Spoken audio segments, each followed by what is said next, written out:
On first glance, what might you notice about a medieval manuscript? Maybe the material it's made from, the elaborate script, or the ornamental illustrations. But look a little closer, and there's a lot more to discover. In fact, as historian and curator Michelle P. Brown explains in her new book, Illumino, these medieval artefacts are a portal to the past with life stories of their own. Emily Briffett spoke to Michelle to unravel some of their secrets. Talking about your new book, Illumino, it offers an insight into the medieval world through 12 of its illuminated manuscripts. And I'd really like to get acquainted with some of these. But first, before we go there, what do you think makes medieval manuscripts such a fascinating source for telling medieval history? I've always found them one of the most complex and engaging forms of medieval evidence, and you can excavate each book rather like you would Sutton Hoo or any other major archaeological site. So it opens up the world of the physicality, it's the economy, it's the trade, how did these materials get to be where they are, who actually was engaged in making them.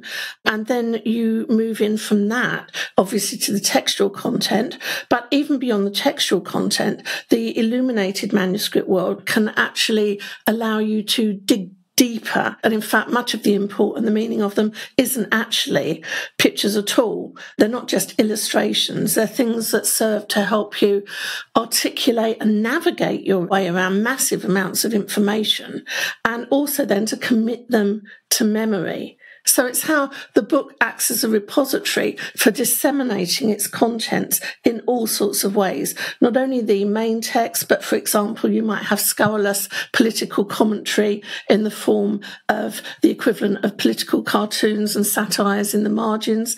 And then the people who actually made them and the people who caused them to be made, because many of them are key players in the pages of history themselves. And the interface between the person with the money and the person with the agenda, and those who are actually physically doing the work, and the middlemen and women, the prototype publishers who facilitate that, together give you an incredible window into the age in which any given manuscript was made. Each one is made by hand. They're all individual. And you need to engage, I think, with all of the different aspects of evidence to really get to know them. And they have biographies. They have a provenance. You can also, through studying them, work out where have they been, where might they have been born, who have they met on the various stages of their journey. So what I wanted to do here was actually take us on a journey across about 800 years of British history, but also its art history, its materiality,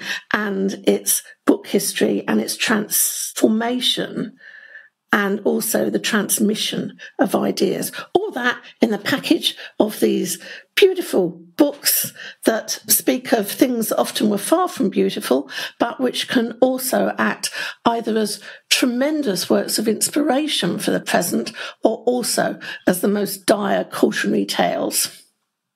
What a wonderful sales pitch for interest and fascination in medieval manuscripts. Given that your book only covers 12 of these, I am very curious. How did you select only 12? What dictated your choices? I know, it's like casting out the rest of your children, isn't it? Because they each tell us something different. There are obviously many, many things going on. I've taken one for each century or half century, and they cast a particular light on what was going on in that. They're also the ones that have very powerful human interest stories related to their making and using. And as in any family party, you don't only meet the lead players, you meet a lot of their relatives in each chapter. So they move out into other areas in which the people who commissioned them were active, and those that they knew, and the books that they produced as well. So let's meet and greet some of them. If we start back in the 8th century, we should zoom in on your first choice. And this is a pretty famous one, the Lindisfarne Gospels. What is so special about this particular choice? It's a very personally special one for me. I was its curator for a number of years, as with a number of these other manuscripts, when I was a curator of Illuminated Manuscripts at the British Library. But before that, I'd been taken to see it when I was age 4 by my Irish father and Northumbrian mother. It was very strong for their culture when it was then in the British Museum. And I went back home and wrote in my little girl diary that instead of being an astronaut, I was going to be a librarian and save the world that way. And so it has a very personal thing. And I think one of the things that the Lindisfarne Gospels does is a very, very, very formative period in the nature of the British Isles and its identities. This book emerges as an attempt to actually reconcile and celebrate unity and diversity. And that's something that I very much appreciate and which I think speaks in many ways to the present as well. Now, this book, which is one of the most carefully produced and with the most carefully constructed agenda of faith, ethos, spirituality, realpolitik, and the practical challenges of making at a very early stage in our history is quite remarkable. And whereas other books made in the 7th and 8th century may have 6 or 7 scribes and artists taking their turn in a monastic scriptorium, both men and women in convents, this book, possibly the most carefully and elaborately ever made, I've suggested was made by one gifted artist scribe, an experimental chemist, a technical innovator, and an incredibly busy man, the Bishop of Lindisfarne, Eadfrith, from 698 until his death in 722. And I've suggested that the reason that his work is so contained and doesn't produce a whole scriptorium is that much of his work as the busy bishop of the north, he was doing it on a little island called Cuddy's Isle, a lump of rock in the North Sea, off of the tidal isle of Holy Island, Lindisfarne, on what's now the English-Scots borders, in 715 to 22, an age of tremendous international affairs and churchmanship in which he was intimately involved. And for the busy seasons of the year, he would have limited time to work on such a project. But for the penitential seasons of Lent, the 40 days and Advent, he was allowed to go on retreat onto this little island, during which time he would be both a spiritual saint in the making, but also a Bear Grylls survivalist. And working with very limited materials available, he could produce a palette, which when we digitised it high resolution in 2003, Photoshop says has 90 different pigments, which challenges the silk roots and Constantinople. And when we conducted a non-invasive pigment analysis, Raman laser analysis, along with the Christopher Lingold labs in UCL, we found that it was 6 locally available rocks and plants. And yet he could get 40 shades of purple out of the lichen that grew at his feet by knowing that the alkalinity and acidity variations. But it's not just aesthetics. It's because his best buddy Bede, who's making books available to him from Monk Wearmouth Jarrow, is writing about the temple and the tabernacle and the 40 shades of purple of the temple hangings in Jerusalem that signify the journey of the righteous soul. Everything in it geared towards contemporary political and churchmanship disputes about, do we become a local church and a local set of kingdoms for local people, or do we participate on the international stage stretching from the deserts of Syria to the west coast of Ireland? All of this can be deciphered by actually engaging with a meticulous exercise in l'archéologie du livre, the archaeology of the book, and the tremendous spiritual ethos and legal and spiritual reforming zeal to transform society, and one person who was a saint in his own lifetime doing the work to establish the cult of Cuthbert that became the most visited in the West until Becket, was done as an offering, like the Desert Fathers, like Christ in the wilderness, on behalf of all. And yet the number of skins that you would need to make such a perfect unblemished work in the region of 3,000. So every farm in the north and beyond must have been involved in actually providing the substrate resource for that collective act of an offering to their God that one person was entrusted with making. What an extraordinary story behind it. You so often see pictures of it and you see its illuminations, its illustrations, but the story behind it gives it so much more gravitas in why we should be looking at this.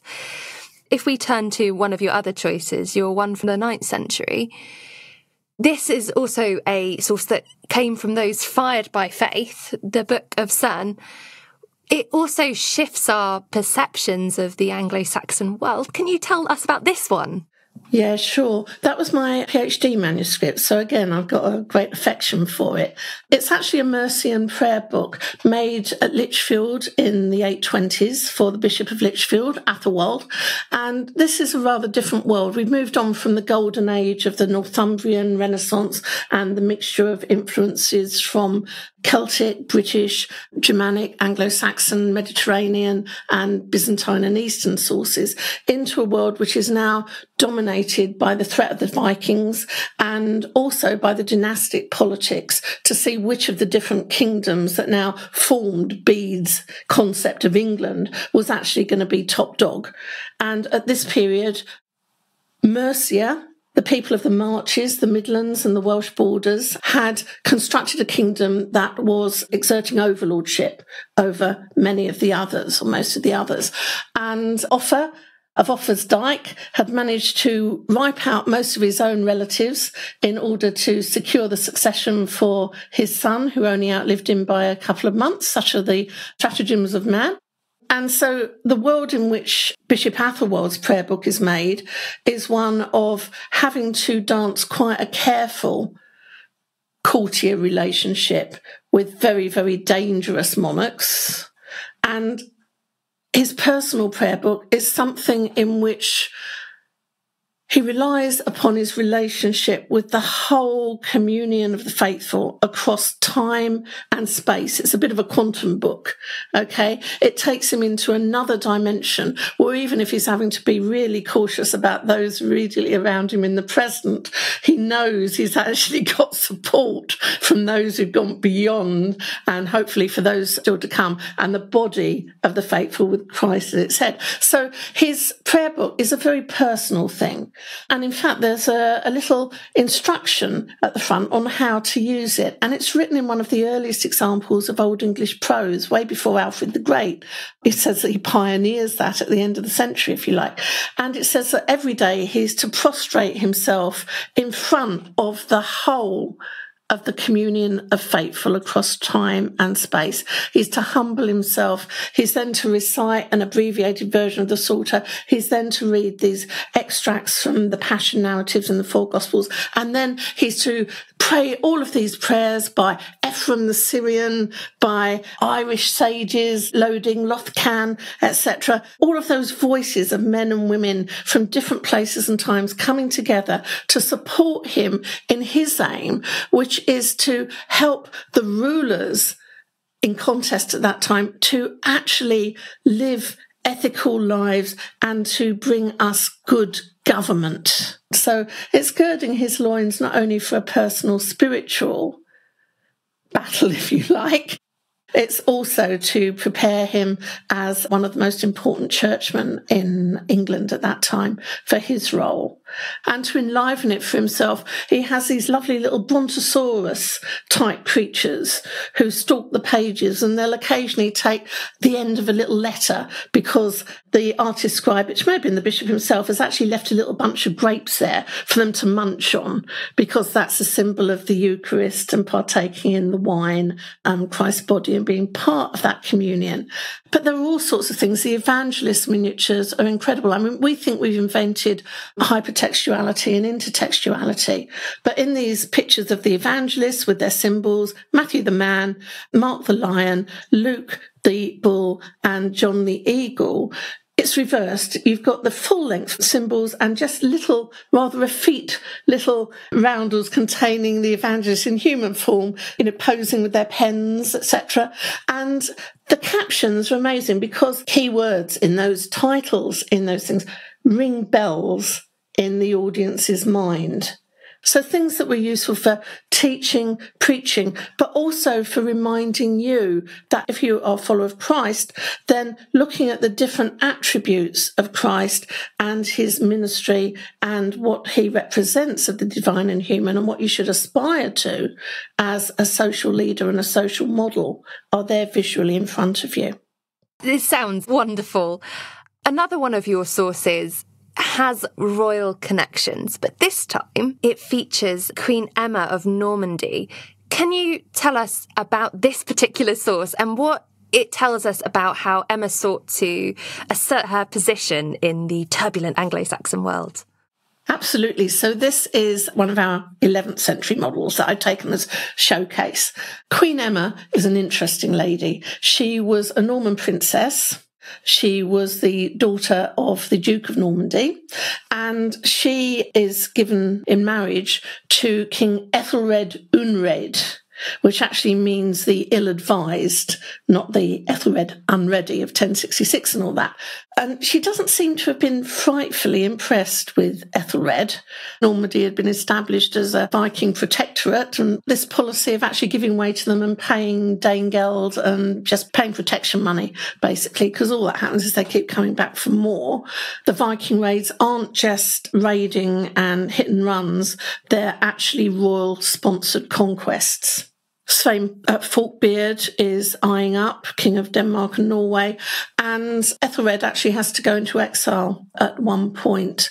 And Emma plays a very important role in dynastic politics throughout. She has two sons by Ethelred. She has Edward the Confessor of 1066 fame, and she has his brother Alfred Etheling. And later in the story, Edward accuses her of tempting he and his brother back from exile so that she can have them bumped off. Because by this time, Ethelred Unred is dead, and she has, within the course of not many months almost, has married the person who's now replaced him, which is King Canute of Denmark and Norway. And they have a son called Harthacnut. And much of Emma's later life is spent championing the cause of Harthacnut to succeed. And so Emma is having to watch herself. There's a wonderful image, before I mention her main book, of her with Canute, and it's the Book of Life, the benefactor's book of the New Minster in Winchester and Hyde Abbey. And there's a very elegant drawing at the front of she and Canute in their best clothes, presenting a massive golden cross to the altar. Canute is being the great Christian king, and Emma beside him is clutching her drapery in front of her. Now that is a standard Byzantine iconography for a virgin. So here you've got Emma declaring herself as the born-again virgin queen of King Canute and great patron of the arts and of the church. Now, the book that she actually commissions herself also has interesting iconography of Emma, and it's a book in which she doesn't really even mention that she was ever married to Ethelred Unred, and that is the encomium of Queen Emma. Now, an encomium is basically your side of events, okay? So it's an apologia, and that's because later in life she'd fallen from favour because she was meddling in the succession. And so she has a monk at Saint-Bertin in Saint-Omer in the northern France, Flanders area, her books made there. And the frontispiece shows the author monk kneeling and presenting it to the wonderful enthroned Emma. And she has the most wonderful confection of a crown upon her head with a sort of virgin lily coming out of it. And this is the crown that in Anglo-Saxon manuscripts, Lady Philosophy appears to the 6th century philosopher Boethius when he's unjustly imprisoned for trying to save the world in the 6th century from attacks by pretenders, the Ostrogoths. So Emma's self-imaging, she's moved from born-again virgin queen to the embodiment of Lady Philosophy, whose wisdom is being ignored. I mean, what a statement she makes there. One of your 12th century choices also features a female recipient, and that recipient is Christina of Markyate. So we should definitely talk about her. Oh, we should. Now, after the Norman conquest, women's rights were put back. By the middle of the 12th century, interesting things are happening, both on the continent and here. Women are emerging as hermits and anchoresses and mystics. They're having visions. They're sharing those visions with others. They become great inspirational figures. So it opens up a different sort of woman's voice from the perspective of women's religious. Now, Christina is an English girl of good birth living under a Norman regime. And she is contracted to quite a good marriage, but she runs away on her wedding night. And she takes refuge with a hermit, and she becomes a personal friend and advisor of the abbot of St. Albans, Geoffrey of Gorham. And they become very, very close, but she's a great prayer, and some of her visions and everything are written down by the hermit. And the abbot of St. Albans and the community are so impressed by her spirituality and her strength and holding to the fact that she's committed herself as a child. And the book in question is the Albani Psalter, the St. Albans Psalter, one of the most beautiful examples of Romanesque art from the 12th century. And it's a book that was customised by Geoffrey and the community of St. Cuthbert to actually honour Christina. And it seems to have been given as a gift to her because the Psalms were very much the mainstay of your personal as well as your public prayer. And the iconography designed in many places, I think, to reflect her. So, for example, on Easter Sunday, where you've got this wonderful image of all the apostles hiding, cowering in the upper room, afraid of the Roman authorities, there's Mary Magdalene standing outside the door, raising her finger to them and telling them not to be afraid because she's seen the risen Christ and he told them what was going to happen all along, and they've not listened, and now they've got to shape up and do something about it. And it's like Christina, yeah? Advising princes of the church and of state, etc., and hermits. And there's even a little initial that's been painted separately by the same artist and pasted over another one, where she's actually shown rather humbly being shepherded forward by the abbot and the community to Christ. So again, another distinctive woman who played a role not in power politics, but who was incredibly influential as a spiritual role model and became a focal point of pilgrimage. Now, a few of the sources we've spoken about already have had religious connections, but this isn't just a period of religious writings. People at the time were also really curious about the world around them. So we should talk about Gerald of Wales. How did he seek to integrate marginal communities, or what was perceived at the time as marginal communities, through his writing? Gerald's an interesting one. He was a bit of a George Bernard Shaw figure. He had a foot in both camps. He was the grandson of the Norman chivalric knight Gerald of Windsor and of Nestor, the Helen of Wales. So he was both of the Celtic stock and of the Normans who had carved out their territories in Wales. And he becomes a cleric, and he's much attached to the court, and he's got an own personal agenda that eventually brings him down. But he's ambitious at this early stage. And in the 1180s, he goes to Ireland, and then he's given the rather dubious task of taking Prince John of King John fame, Robin Hood, off to Ireland to preach crusade and show him what's what. And he writes a thing called the Topography of Ireland, which he refers to in its preface as the marvels of the West. He's a bit annoyed that everybody's looking to the Crusades. All the attention now is on the marvels of the East. But look what's going on here. And this incredible book is to be shown to Henry II of England and to all sorts of important people in church and state. And one of his big agendas is to turn the work of his mercenary relatives and others into a legitimate political conquest by England.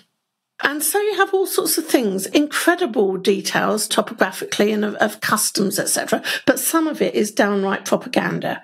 And so, for example, there are a number of images in the margins, because he's one of the first to open up the marginal counter. Okay, this is where he can really make his own comments and not put them in words, if you like. And so there are lots of examples of bestiality, or the results of bestiality. So, for example, you've got the cow man of Wicklow, who was the progeny of a local farmer and his favourite cow, who was so beloved of the local Normans in their castle that the locals beat him up and killed him one night for being a collaborator, basically.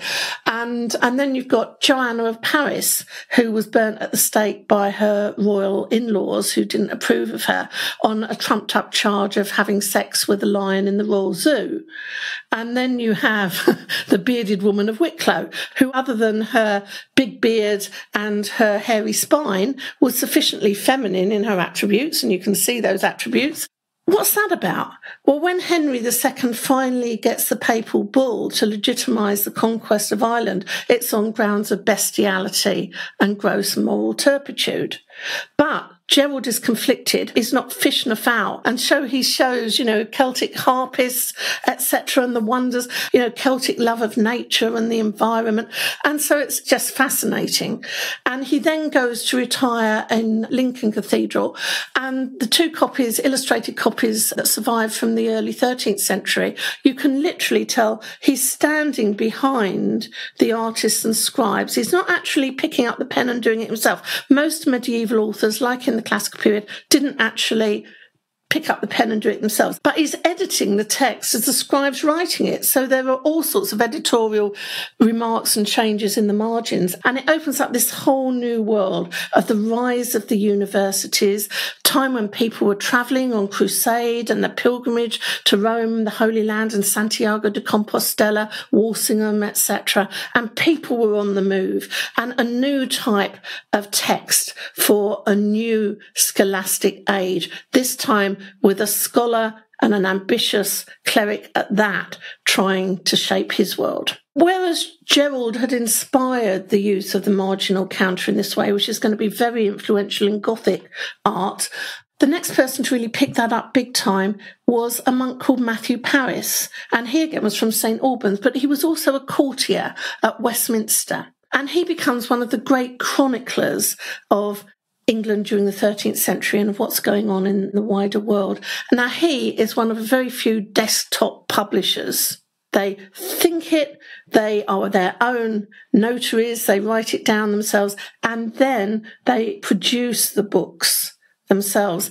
And so his text, the History of England, History of the English, Historia Anglorum, and his Chronica Majora and his other works are illustrated by he himself with a wonderful self-portrait of him before the Virgin and Child. And then there are these wonderful marginal little tinted drawings, and he does them as tinted drawings, not fully painted in gilding, because you haven't got to put them up to dry every time you put a different colour on. It's not like a professional book production. It's more like watercolours instead of oils. He can do it almost as he goes. And again, you can see him editing. And you also see things like his depiction of the first elephant seen in the West since Alexander the Great, because the King of France, I think, has got hold of an elephant and sent it to the Royal Zoo in the Tower of London. Matthew knows that elephants don't have kneecaps because Pliny told him so. But there's a real elephant and it's got kneecaps. Suddenly, innovation has to take over from tradition, and it opens up experimental evidence coming into play, as well as the law of precedent and traditions in text and iconography. Extraordinary. These offer such a window to the medieval world. If we move forward to the 14th century, there are two sources that you select for this century, and they are from different places in society, and we should talk about both of them, maybe compare them a little bit. Right, I love this one. Okay, these two. Very different books, both made probably in around about 1330s, possibly going into 1340s. We'll start with the first one, the Luttrell Psalter. Luttrell Psalter made for the Lord of the Manor of Irnham in Lincolnshire, Sir Geoffrey Luttrell. who dies in 1345. He's about to become a major baron of the realm, but he doesn't actually want to go to Parliament because it's quite a dangerous place to be at that time. So he's trying to stay a little bit under the radar at this time. He's in his middle age, or what would be considered old age at that time, and he wants to commission a book that is both going to be his pyramid, his enduring memorial, but also a book that is going to help save his immortal soul. Sir Geoffrey is an old soldier. Now, his people had come over as some of the bother boys in William the Conqueror's entourage, and they got their power by marrying rich heiresses. And so by the time Geoffrey's got his inheritance, they've got estates running all the way up the A1, basically, from East Anglia right up the Great North Road, Lincolnshire, etc. And he marries a very nice heiress. And there's a wonderful image with the two of them actually depicted as a donor image. Now, it's quite rare to have an image of the person that's commissioned the book to be made. And if you do, they might be like Matthew, just kneeling in front of the Virgin or Christ piously, etc. Here you've got Sir Geoffrey on his war horse, and his wife is handing him up his crested helm, and their daughter-in-law, who's from the Lescope family, Beatrice Lescope, is handing him his shield, and she was from the big legal eagle family of the day, and Sir Geoffrey was often in court. He was involved in the rise of the Lancastrian dynasty, and he often got involved in land disputes and things. And so he needed cover.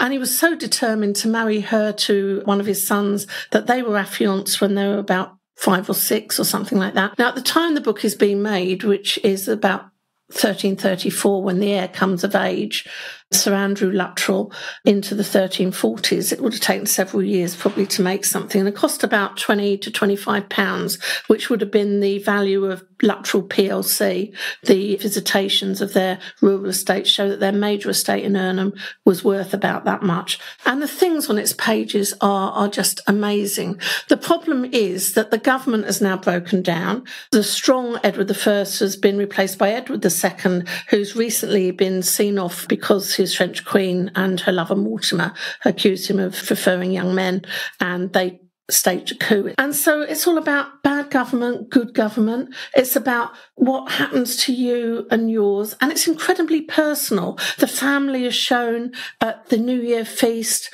and they have eyes swivelling up because they have eyes but they do not see. Their feet aren't shown under the table because their feet do not walk the paths of righteousness.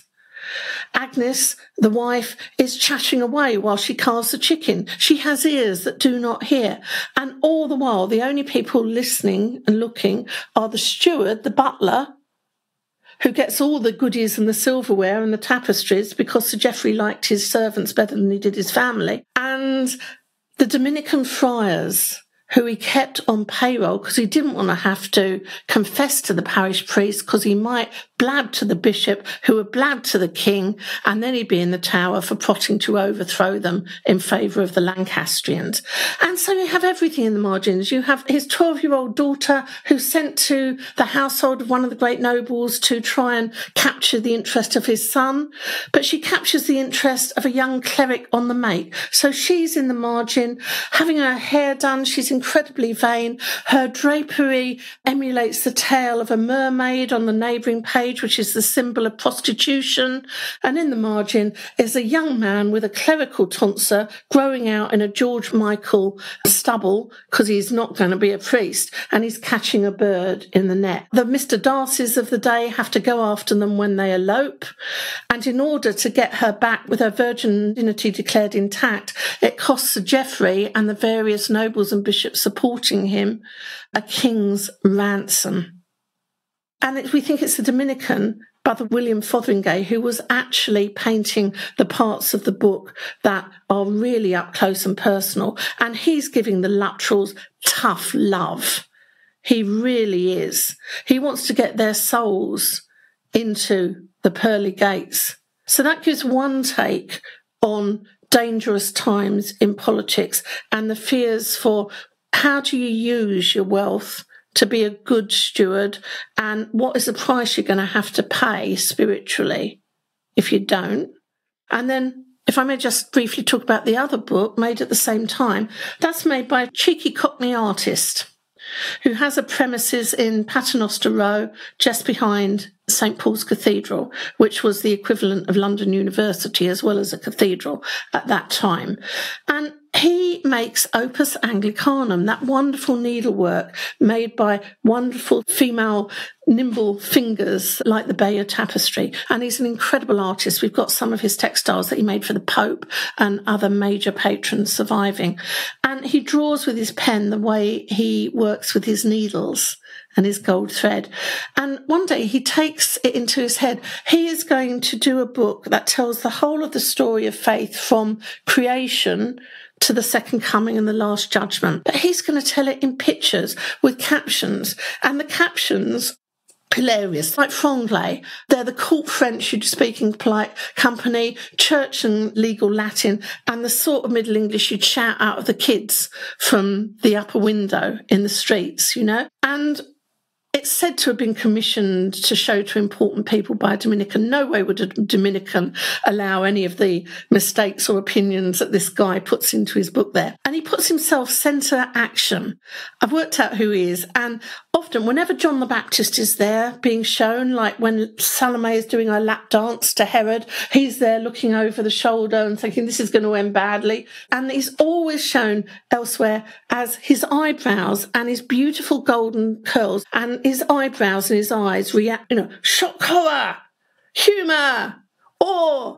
And he's always in a little group of 5 doctors of the law, canons of St Paul's, and it's a pictorial colophon. His name is John Fifthide, John who hides in 5.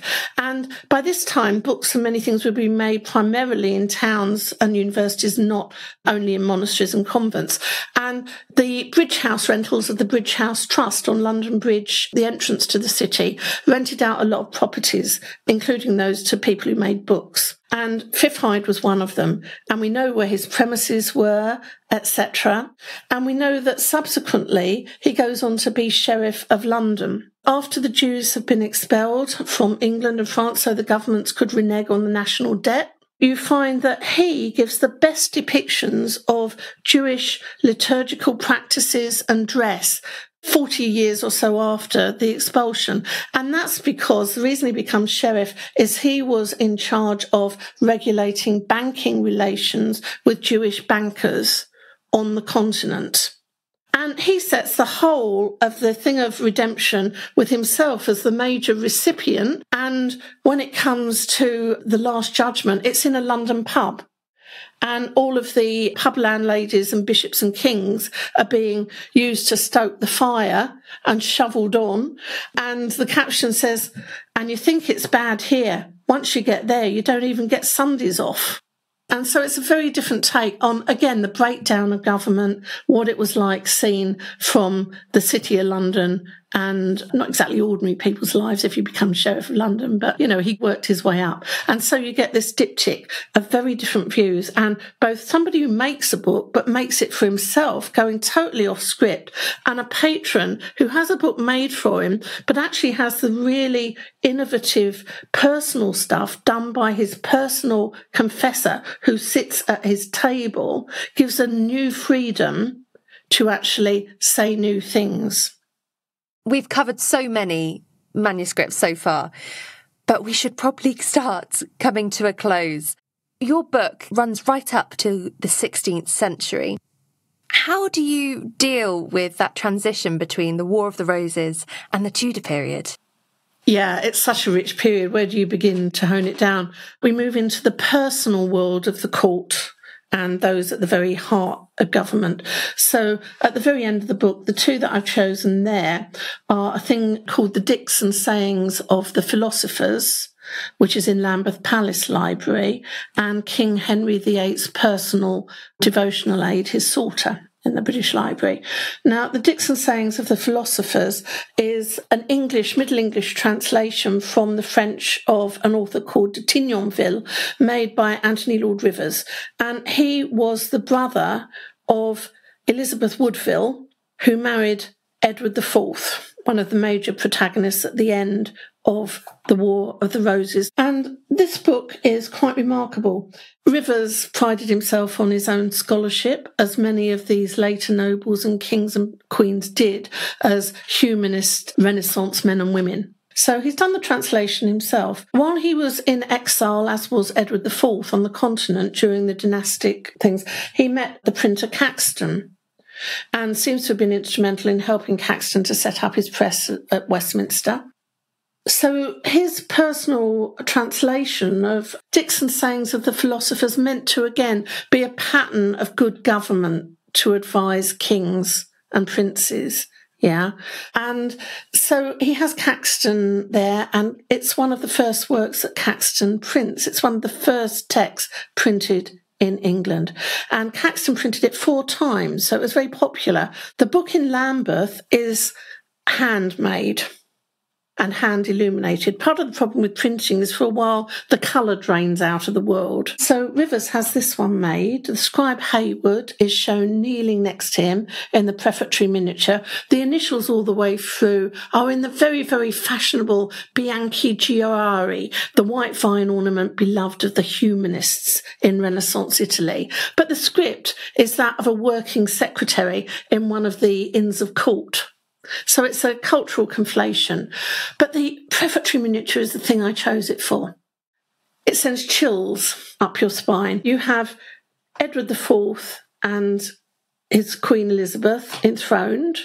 Next to him, you have the young future Edward V, who only reigned for 78 days before possibly being murdered in the Tower of London, or certainly going missing from the Tower of London.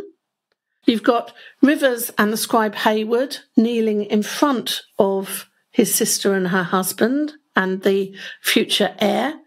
And in the little clique of close courtiers immediately beside the throne, clad in ermine-trimmed robes and cap, is what is very, very likely Uncle Richard, who, of course, becomes Richard III.